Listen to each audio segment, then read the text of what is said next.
എറണാകുളത്ത് മുളന്തുരുത്തിയിൽ യുവാക്കൾ വീട് കയറി ആക്രമിച്ചു. സംഭവത്തിൽ കണ്ണൻ, ഇബി എന്നിവർ പിടിയിലായിട്ടുണ്ട്. പ്രതികളുടെ ലഹരി ഇടപാടുകളെക്കുറിച്ച് പോലീസിന് വിവരം നൽകിയെന്നതാണ് പ്രകോപനത്തിന് കാരണമായത്. ആക്രമണത്തിന് ദൃശ്യങ്ങൾ 24-ന്.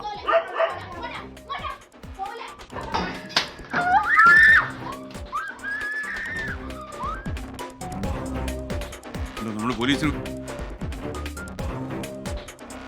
അത് നമുക്ക് ബ്ലർ ചെയ്ത് മാത്രമേ കാണിക്കാൻ കഴിയുന്നുള്ളൂ. കാരണം ഭീകരമായൊരു ആക്രമണമാണ് നടന്നത്.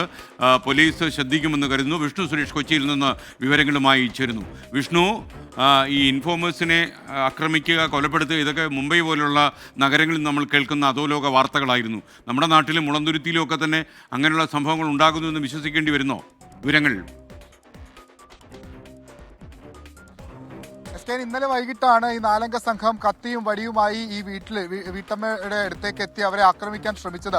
ആ ദൃശ്യങ്ങളടക്കമാണ് നിലവിൽ പുറത്തു വന്നത്. ഇതിൽ 2 പേരുടെ അറസ്റ്റാണ് നിലവിൽ മുളന്തുരുത്തി പോലീസ് രേഖപ്പെടുത്തിയിട്ടുള്ളത്. ജയ്നഗർ സ്വദേശിയായ ശരത്ത്, അതോടൊപ്പം തന്നെ കണ്ണൻ, ചോറ്റാനിക്കര സ്വദേശി കണ്ണൻ, ഇവർക്ക് ഈ ലഹരി കച്ചവടം ഉണ്ടായിരുന്നു. അതുമായി ബന്ധപ്പെട്ടുള്ള വിവരം പോലീസിനെ അറിയിച്ചതാണ് ഈ പ്രകോപന കാരണമായി പോലീസും പറയുന്നത്.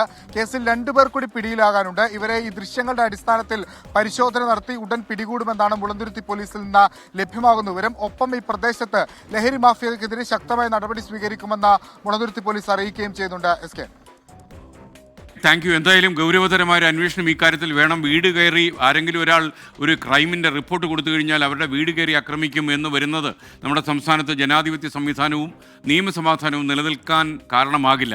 അതുകൊണ്ട് തന്നെ ജനാധിപത്യം നിലനിർത്താൻ വേണ്ടി ഈ പ്രതികളെ കയ്യോടെ പൊക്കി അകത്തിടണമെന്നാണ് നമുക്ക് പറയാനുള്ളത്.